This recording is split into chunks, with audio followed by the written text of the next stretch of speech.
그간 보아왔던 이사야서를 돌이켜보면 이사야서 앞장들에서는 유다 백성들을 향한 심판의 예언, 그리고 이사야서 11장 12장에서는 다시 온 땅을 회복해 하실 임마누엘의 약속과 감사 찬송, 그리고 이어지는 이사야 13장부터는 이스라엘 백성들을 심판의 도구로 사용되었던 이스라엘 백성들의 심판의 도구로 사용되었던 열국의 심판들이 이어집니다. 먼저 13장에서 14장에서는 바벨론과 아수르의 멸망, 그리고 어제 함께 본 15장과 오늘 함께 봉독하신 16장은 모압의 멸망을 이사야를 통해서 예언해 주십니다. 그러면 오늘 이 모압은 왜 하나님께 심판을 받게 되는 것일까요? 오늘 그 질문을 가지고 함께 말씀을 나눠보고자 합니다. 오늘 함께 살펴볼 모압은 어떤 나라였을까요? 먼저 모압은 아주 작은 나라였습니다. 바벨론에 비하면 아주 작디작은 약소국이었고, 그래서 역사에서 주인공이었던 적이 없는 아주 작은 나라였습니다. 그리고 이 작은 나라 모압은 풍족한 소출을 얻는 나라였습니다. 오늘 본문을 읽어보면 모압의 심판을 말하는 예언 사이사이에 이런 단어들이 등장합니다. 2절을 보니까 건포도 떡이라는 단어가 나오고, 8절과 9절에서는 포도나무와 포도원, 포도라는 말이 등장합니다. 그리고 9절에는 여름실과 또 농작물의 즐거운 소리가 그쳤다고, 그리고 10절에는 즐거움이 밭에서 떠나고 포도원의 노래와 즐거운 소리도 없고 포도를 밟은 사람도 없다고 말합니다. 건포도, 포도, 또 포도원, 실과와 같은 이런 농작물과 같은 단어들이 등장합니다. 이를 통해서 우리는 모압의 농산물이 풍족했다는 것을 알 수 있죠. 그런데 조금 이상하지 않으십니까? 모압의 심판을 예언하고 있는 이 순간인데 모압의 농작물들과 실과들이 하나님의 심판의 대상으로 등장하고 있다. 여기에 무언가 우리는 어떤 뜻이 담겨 있겠다 싶습니다. 그렇게 생각하고 이제 오늘 본문 먼저 6절에서 모압을 향해 이사야가 선포하고 있는 메시지의 앞절을 보겠습니다. 16장 6절입니다. 함께 읽겠습니다. 우리가 모압의 교만을 들었나니 심히 교만하도다. 그가 교만하며 분노함도 들었거니와 그의 자랑도 헛되도다. 우리가 모압의 교만을 들었나니 심히 교만하도다. 모압이 심히 교만하다고 하면서 심판을 선언하고 있습니다. 어떤 부분이 교만했길래 심판을 선언하고 있는 걸까요? 이제 16장 1절을 읽어보겠습니다. 16장 1절입니다. 너희는 이 땅 통치자에게 어린 양들을 들이되 셀라에서부터 광야를 지나 딸 시온산으로 보낼지니라. 여기서 너희는 모압을 말하고 이 땅의 통치자는 이스라엘의 주권자를 말합니다. 그리고 딸 시온산은 예루살렘을 가리킵니다. 다시 말해서 모압 너희는 이스라엘의 주권자에게 어린 양을 들이되 예루살렘으로 보낼지니라 라고 말하고 있는 것이죠. 그리고 이어지는 16장 3절부터 5절까지도 같이 읽어보도록 하겠습니다. 3절부터 5절까지입니다. 너는 방도를 베풀며 공의로 판결하며 대낮에 밤같이 그들을 지으며 쫓겨난 자들을 숨기며 도망한 자들을 발각되게 하지 말며 나의 쫓겨난 자들이 너와 함께 있게 하되 너 모압은 멸절하는 자 앞에서 그들에게 피할 곳이 되라. 대저 토색하는 자가 망하였고 멸절하는 자가 그쳤고 압제하는 자가 이 땅에서 멸절하였으며 다윗의 장막에 인자함으로 왕위가 굳게 설 것이요 그 위에 앉을 자는 충실함으로 판결하며 정의를 구하며 공의를 신속히 행하리라. 방도를 베풀어라. 쫓겨난 자들을 숨겨줘라. 도망한 자들이 발각되지 말게 하라. 또 멸절하는 자 앞에서 그들에게 피할 곳이 되어 주어라 라고 말합니다. 다시 말해서 이사야는 모압을 향해서 하나님의 백성인 유다를 돕고 그들과 함께 하라 라는 메시지를 앞서서 전한 것이죠. 하나님의 백성들인 유다에게 모압이 가진 풍성한 소출들을 공급하고 유다 백성들과 화친을 맺으라고, 피난민이 된 유다 백성들을 숨겨주고 피할 곳이 되어주라고, 그러면 하나님의 심판을 면하게 될 것이라고 모압에게 가르쳐 준 것입니다. 이제 심판이 시작되어서 하나님의 백성들을 괴롭혔던 자들은 곧 망하게 될 것이고, 하나님의 백성들을 압제하는 자들이 멸절하게 될 텐데, 곧 다윗의 왕위가 서게 될 텐데, 심판받는 나라 가운데 심판을 받는 주인공이 되지 않도록 이사야가 모압에게 심판을 피할 수 있는 길을 전해주고 있는 것이죠. 그런데 이 이사야의 메시지를 들은 모압이 어떻게 한 것입니까? 그 모습이 바로 아까 읽은 6절에 담겨 있는 겁니다. 6절을 다시 한번 읽겠습니다. 우리가 모압의 교만을 들었나니 심히 교만하도다. 그가 거만하여 교만하며 분노함도 들었거니와 그의 자랑이 헛되도다. 모압이 어떻게 한 것입니까? 하나님의 백성인 유다와 함께하고 그들을 도우라는 이사야의 메시지에, 하나님의 메시지에 귀를 기울이지 않은 것이죠. 오히려 모압은 이사야의 말을 듣고 교만하게, 거만하게, 더 나아가 오히려 그 말에 분노하면서 또 자랑했다고 합니다. 그러니 어떻게 되었습니까? 7절에 바로 그러므로 라고 말하죠. 모압의 멸망의 예언이 선포되어집니다. 여러분, 만약 이 모압 사람들이 자신들이 가진 풍족함을 의지하지 않았다면 어떻게 됐을까요? 자신들의 풍족함 앞에 엎드리지 않고 이사야를 통해 들려주신 하나님 말씀 앞에 엎드렸다면 어땠을까요? 그랬다면 분명히 모압에게는 통곡이 가득한 멸망의 예언이 아니라 기쁨의 소리가 가득한 희망의 예언이 울려 퍼졌을 것입니다. 그렇습니다. 모압의 멸망의 예언을 듣게 된 이유는 어쩌면 세 글자, 풍족함이라는 단어로 표현할 수 있을 것 같습니다.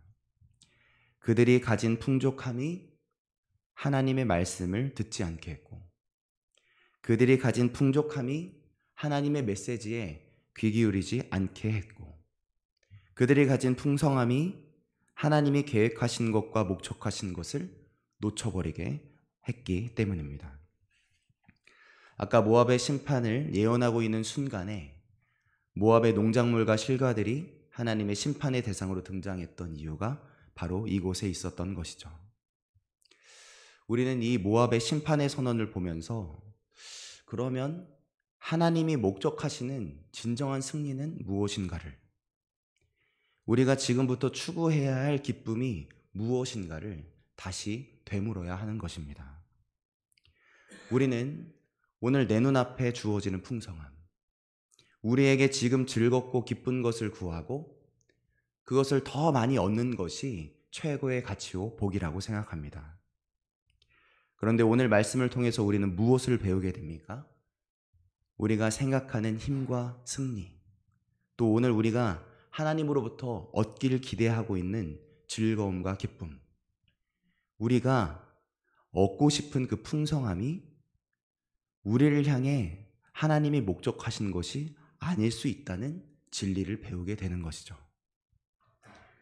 우리가 오늘 기뻐하면, 우리가 오늘 즐거워하면, 우리가 더 풍족하게 되면 그것이 복이 아니라 오히려 우리의 기대와 우리의 그 기도 제목과는 달리 오늘 나에게 있는 이 어려움이, 오늘 하루 견뎌내야 할 나의 슬픔이 오히려 하나님이 우리들에게 주시려는 참된 복의 통로가 될 수 있다는 것입니다. 풍성함을 쫓아가고 싶은 우리 안에 감추어진 마음은 아마 이렇게 되묻고 싶을 겁니다. 아니, 풍성함이 뭐가 나쁩니까? 그게 뭐 어때서요? 아니, 예수 믿어서 돈 잘 벌고, 예수 믿어서 부자 되고, 예수 믿어 부동산 대박 나고, 그게 우리가 누릴 수 있는 기쁨 아닙니까? 하나님은 다 하실 수 있는 분이잖아요. 그런 풍성함에 복을 받은 사람들이 교회 앞에 나와 간증하는 거 아닙니까? 그런 사람들이 하나님의 영광 드러내는 거 아닙니까? 나도 그런 사람이 되달라고 더 열심히 통성기도 해야 하는 거 아닙니까? 여러분, 이렇게 한번 생각해 보시길 바랍니다. 집값이 가장 높은 강남에 사는 사람들은 하나님의 영광을 드러내는 사람들입니까? 우리나라에서 가장 넓고 비싼 집에 사는 사람들은 하나님께 큰 복을 받은 사람들이요. 바로 그들이 하나님의 영광을 드러내고 있는 사람들이요. 우리처럼 별 볼 일 없는 인천 만수동에 사는 사람들은 하나님께 복받지 못한 사람, 하나님의 영광을 드러내지 못하고 감추며 사는 사람들입니까? 아니죠. 그것은 풍성함을 의지하고 있는 모압의 사람들이 믿고 있는 진리입니다. 풍성함을 의지하느라 하나님 말씀 앞에 엎드릴 수 없었던 모압 사람들이 믿고 있는 진리이죠. 여러분, 혹시 어렸을 때부터 하나님의 계명을 거의 다 지켜 행하고 있었던 한 신실한 청년이 예수님 앞으로 나와서 어떻게 하면 영생의 길을 걸어갈 수 있냐고 물었던 것을 기억하십니까? 그때 예수님이 뭐라고 말씀해 주셨습니까?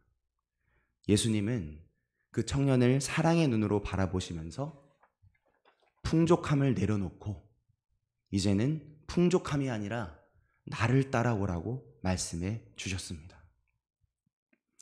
영생을 얻는 그 길을 깨달은 그 청년이 어떻게 행동합니까? 그 청년이 재물이 많음으로 이 말씀을 듣고 근심하며 가니라 라고 성경은 증언합니다. 안타깝게도 알게 된 그 영생의 길을 이 청년은 걸어가지 못하죠. 여러분, 왜 이 청년이 예수님을 따를 수가 없었습니까? 이 청년이 의지하고 있었던 것은 바로 풍족함이었기 때문이죠. 만약 이 청년이 풍족함이 아니라 예수님을 의지하기로 결단했다면 그는 어쩌면 예수님과 함께 걷는 예수님의 제자들 중 한 사람이 되었을지도 모릅니다. 그러나 그는 풍족함을 의지했고 결국 예수님으로부터 돌아섰죠. 돌아서서 멀어지는 청년의 그 모습을 두 눈으로 직접 보고도 아직도 풍성함과 하나님 말씀 사이를 이해하기 어려웠던 제자들에게 예수님은 다시 한번 이렇게 확실하게 말씀하십니다. 누가복음 16장 13절입니다. 제가 읽어드리겠습니다. 집 하인이 두 주인을 섬길 수 없나니 혹 이를 미워하고 저를 사랑하거나 혹 이를 중히 여기고 저를 경히 여길 것임이니라. 너희는 하나님과 재물을 겸하여 섬길 수 없느니라. 여러분, 우리가 하나님의 백성이 맞다면 그러면 우리는 무엇을 의지하며 살아가는 사람들이어야 합니까? 풍성함이 아니라 하나님을 의지하는 사람들이어야 합니다. 풍성함을 쫓아 사는 사람들이 아니라 하나님을 쫓아 하나님이 바라시고 하나님이 원하시는 대로 사는 사람들이어야 합니다. 우리는 풍성함을 믿는 백성들이 아니라 하나님을 믿는 백성들입니다. 그러니 우리는 남들보다 더 높은 산에 오르게 해달라고, 남들보다 더 큰 궁궐에 살게 해달라고 하면서 더 큰 풍성함을 구하고 그 풍성함을 얻어내고 그 풍성함을 자랑하고 그 풍성함을 의지하는 자가 아니라 이렇게 노래하는 사람이 돼야 되죠. 높은 산이나 거친 들이나 초막이나 궁궐이나 내 주 예수 모신 곳이 그 어디나 하늘나라. 그렇게 노래하는 사람, 하나님의 말씀 앞에 엎드리는 사람들이 되어야 합니다. 여러분, 풍성함을 내려놓으실 수 있으시겠습니까? 풍성함을 오늘 주님 앞에 한번 내려놔 보시겠습니까? 풍성함을 내려놓고 예수님을 따라 보시겠습니까? 모압이 붙든 진리가 아니라 하나님의 자녀가 붙들어야 할 하나님의 진리를 다시 붙들어 보시겠습니까? 다시 풍성함이 아니라 우리 하나님만 의지해 보시겠습니까? 여러분이 그렇게 결심하시고 오늘 주님 앞에 그렇게 고백하신다면 오늘 이 모압을 향한 심판의 말씀은 오늘 우리들에게 소망의 메시지가 될 것입니다.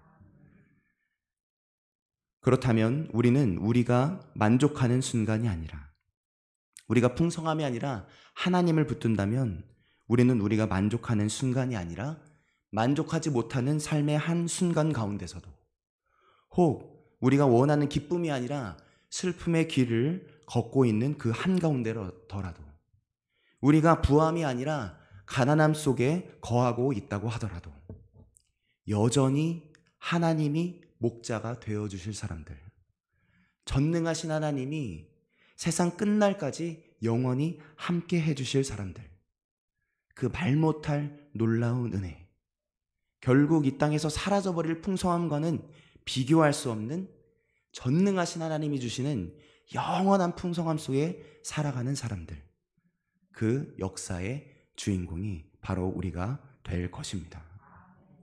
우리 만수교회 모두는 모압처럼 풍성함을 구하며 멸망을 향해 걸어가는 자들이 아니라 하나님을 향해 하나님의 뜻을 구하며 하나님의 말씀 앞에 다시 엎드리는 겸손한 자들 다 되어서 멸망이 아닌 희망의 일로 걸어내는 귀한 하나님의 백성들이 다 되시길 예수님의 이름으로 축복합니다. 아멘.